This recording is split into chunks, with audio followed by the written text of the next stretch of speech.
Tukwaniriza mu kitundu kyaffe kino eky'olwaliro era nga mu kitundu kino tugenda kulaba ebibinja by'abayimbi abaali Munsiko nga bakulemberwa Hajji Moses Kigongo. Frederick Lwembaawo yeyali RO 34719 era nga ono mutabani wa Kopriano Kapere yazaalibwa mu 1965. Frederick Lwembaawo ebirowoozo by'okwegatta ku bayeekera ba NRA byamuyitirirako era okutuusa okulaba nga abeegaseeko. Ono yasikirizibwa ekintu kimu kyokka nga bw'alaba kizibwewe Kanyerezi ng'ayambalidde emmundu ng'afa amabbabbanyi. Ono agamba nti yali abeera mu maka ga Abel Olwokya mu kitundu eky'Ekawumu era nga yali agenze kuwummula olutalo gye lwamusanga. Lwembaawo ne Kanyerezi baali mu myaka gye gimu era nga bano baakula bombi mu kitundu eky'Eggoma mu maka ga jjajjaawe Luggwanakulya ne mukyala we Namatovu. Lwembaawo agamba nti Kanyerezi teyamubbirako bwe yali ng'agenda okwegatta ku bayeekera. Tiwabula olunaku lumu Lwembaawo n'abeera ali wa kitaabwe Kanyerezi ne yebbirira bw'atyo n'agenda okubakyalirako. Nti amaka ga Abel gaali tegeesuuliridde ebbanga ddene okuva aga Kalibala we gaali. Nti Kanyerezi okukyala kwe kuno kye kyawa Lwembaawo n'omukisa okubeera ng'amulabako. Nti wabula ekibi Lwembaawo yali tamanyi ngeri gy'ayinza kubeera ng'akwatagamu ne Kanyerezi mu nsiko gye yali. Nti wabula ekirungi omukisa gwe gwatuukirira bwe baasengukira mu kitundu eky'Essingo.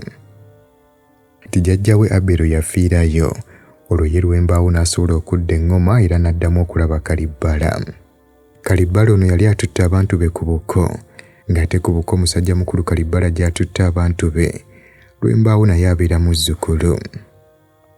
Nti banne abalala bwe baali batemera mu myaka egy'obukulu nga gye gimu nga kuno kwaliko Livingstone Ssebyala ow'e Nakabimba, omugenzi Balikomayo n'omulala Byalugaba nabo baali baagalira ddala okuyingira ensiko.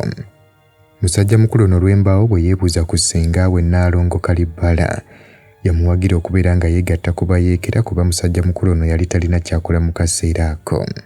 Bw'atyo Nnaalongo n'akulemberamu abavubuka bano eyabakwasa Kambugu eyabatwala okutendekebwa e Katuugo Ssombe ng'obuuse ebyalo 5 okuva ewaka waabwe. Lwembaawo n'ayogerwako yalwanira mu bifo bingi nga tannaba kusala kugenda Lwenzooli. Ono era yenyigira mu lutalo olw'oku lutindo mu Katonga era nga y'omu ku baali mu kibinja ekyawamba Kampala mu January wa 1986. Ono oluvannyuma yasindikibwa mu mambuka ga Uganda wansi wa division ey'okuna era ng'eno gye yava n'awummula amagye kye yagalire mu Desemba wa 1992.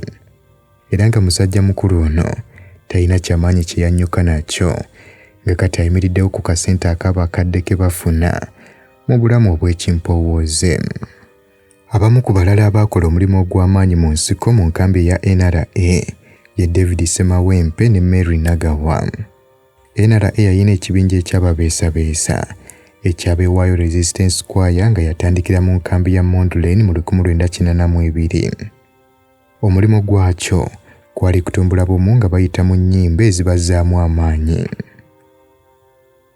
Omulimu gw'okuyeekera gwagabanyizibwamu ebiwayi ebyali biwera 3. Ab'ebyobufuzi ne baakakuyiga baabeeranga mu bantu ba bulijjo. Tibamukwata mundu bbo ate baali bagenze wala ku ngeri y'okuzzaamu bannaabwe ebbugumu n'okusanyusa bannaabwe mu nsiko. Bano baali bayeeyiza ennyimba mu Luswayiri abalwanyi ze baayimbanga n'okusuuta olutalo. Nti wabula olulimi Oluswayiri abantu abasinga obungi baali balugaana kubanga abantu ba bulijjo baali tebalutegeera. Nabo kye bava basalawo okukola kwaya eyaabwe eyiiya ennyimba mu nnimi ze bategeera ennansi beesanyuseemu n'okuzzaamu abalwanyi amaanyi. Wasuwa Mungasa agamba nti Semawempe ne Nagawa nga bano baali bayimbi ddala baabayita okusobola okutandika kwaya. Ababiri bano baali bamanyikiddwa nga bakubi b'ebivuga. Omuyima wa kwaya eno ye yali Hajji Moses Kigongo eyali omumyuka wa ssentebe w'oludda olw'abayeekera olw'ebyobufuzi ate nga Nagawa ne Semawempe be baali bammemba abatandisi ba kwaya eno. Era nga Nagawa oluvannyuma ye yafuuka omutwe omukulu ogwa kwaya eno. Era nga Hajji Moses Kigongo yakakasiza ddala nti beewaayo ye yali kwaya yaabwe.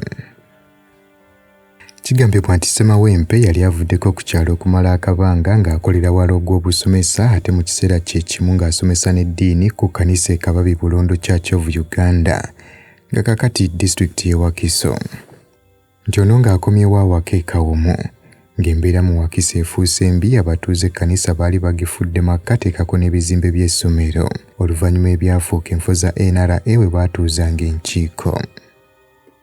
Beewaayo Resistance Choir. Webale kunyumirwa byafaayo naye okimanyi nti buvunaanyizibwa bwaffe okulwanyisa omusujja gw'ensiri nga tusula mu butimba naye jjukira nti waliwo ensiri ezituluma nga tetunnaba kwebaka n'olwekyo ezo zeewale nga weesiiga Ropa Free Mosquito Repellent. Tewali nsiri ejja kuluma. Ropa Free Mosquito Repellent ojja kumusanga mu pharmacies nga Africa ewandegeya Spring ne Camcare ku Wilson Road ne Mega Supermarkets opposite Old Tax Park ne Garden City. Kujjukiza nti gwatera okutambula n'ogendako mu Eastern Region oba mu Mbale kozesa Hilltop View Hotel. Pereza yaabwe ya mulembe ate nga tebakolagana na mwenge.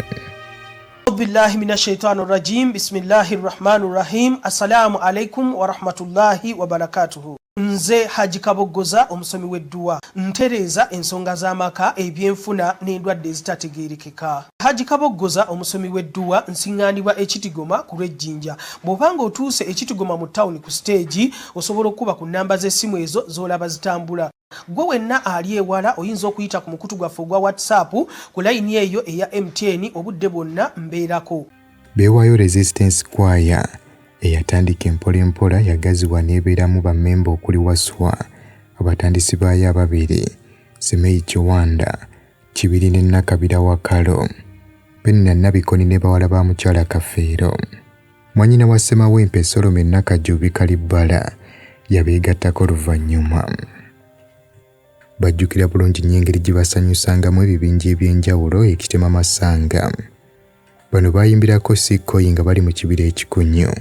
Ababbikoyi abali ekitebere n'ebibinja ebirala bingi nnyo mu nkambi ez'enjawulo ng'oluusi bategeka n'ebivvulu ne bakooka ne bakeesa n'obudde nga bali ku byoto.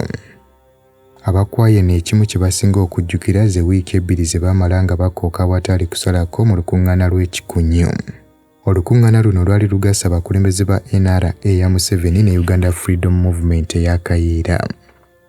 Beewaayo Resistance Choir beegatta ku bayimbi abalala okuva mu nkambi z'abayeekera enjawulo okuli Green Eagle, Buwate Performers n'abayimbi abalala. Bano bwe batyo baayimbanga emisana n'ekiro mu kiseera nga baali mu nteeseganya bawumuddemu.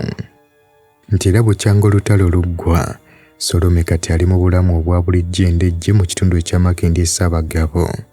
Nti ono yakuza abaana bana nga beekulizanga ye maama, nga ssente z'abayimirizaawo yazijjanga mu bizinensi ye ey'okutunga. Ono ye mwana wa Ssaalongo Kalibbala yekka eyagoberera obufu bwa kitaawe mu bizinensi y'okutunga. Solome okutunga yakuyiga mu 2000 mu Kampala nga yaweererwa amakago bwa pulezidenti ku nsonga za fees okuva mu nsawo ya State House Welfare Fund. Ezimu ku nnyimba za kwaya eno kwaliko lwe baali baatuma National Resistance Movement nga lwali lugamba National Resistance Movement kirwanyirizi kya ddembe mu Uganda tekisosola ddiini oba ggwanga wabula kinoonya bwegassi mu Uganda. Kyatandikibwawo eggye lyakyo mu pulaani nga ye National Resistance Army nga kikulembelwa Muzeeyi wa Ikerule ne Vice we Museveni. Ekitundu ekirala kyali kigamba lwatandikira Kabamba Lulo Kyenjojo, Kagadi akubibwa Enkeera Masanvu, Kiboga n'akubibwa ne Kasanda, Bukomero n'akubibwa wamu ne Busunju. Kakunyumiza Obote we yakoggera luyasindika ttanka okutumalawo baagigwira ambushi mu bitundu by'e Matugga ne bagifunza RPG n'efufuggala. Ekitundu ekirala kigamba nti katuyozeyoze ekibinja kya Abdunassa kyaggalawo oluguudo olulaga eggulu ne bbaasi y'abajaasi ne bagitimpula. Olwo ekitundu ekiddirira ekisembayo kigamba nti omwezi gwa Sebutemba twagumalako nga bategeka pulaani ey'okutulumba bajja beesibye gomesi ng'abakyala, abajaasi banne ne babalengera, babatimpula mayini ne bafa bubi, n'ebyokulwanyisa nfaafa ne tubyeddiza. Olwo sitanza esembayo ku luyimba luno egamba nti twebaza bakomando baffe bano abatendesa eggye lyaffe lino NRA, owa Overall Samu Magala, owa Task Force Matayo Kyaligonza, owa Monduleni Komanda Sale ne Komanda owa Lutta Komanda Kashaka, owa Mobile Force Fred Rwejema. Twebaza nnyo babba baffe mwe bali kulwana. Tiwabula oluyimba lwabwe olulala oluddako lwogera ku kusoomooza abantu kwe baayitamu n'okusingira ddala bwe babawaliriza okubeera nga baddukira mu kitundu eky'essingo. Era oluyimba luno lwogera ku bbula ly'emmere, okufa okuva ku ndwadde n'okugumira enjala. Oluyimba luno lugamba nti mwenna mukkalire ntere mbabuulire tulyoke tuyozeeyoze oyo omuzira kisa. Abo abaakirako nga tusooka okulumbibwa lwe batukubira ka poliisi essemuto, olwo ne tutandika okulaba ekibambulira. Kyokka mu bizibu ebingi bye tuyiseemu, ekizibu ky'okulya amaliba kyatuyisa bubi, okugattako amazzi ebitaka obutaka, ebbula ly'emmere n'eŋŋendo mwe tugijja, ekyatuviirako endwadde yonna mutikkwa eyatokomola abaafa obutabaleka. Mu abo abaafa olw'ebyo ebizibu by'emmenye ze mwafiiramu abanga amaka geekutte. Eyo gye nakulira n'empeererwa mu ssomero, n'azaawa n'aleka n'akaana ke, ate ne tutageza kulaba ku bufiire bwe. Wakiri twaliyoddeyodde amagumba ne gabikkako. Kwaye ne yaabeewaayo. Oluvannyuma yasiimibwa Pulezidenti Museveni era bammemba baayo n'abawa emiddaali ng'enaku z'obwezi 9 Juni 2013.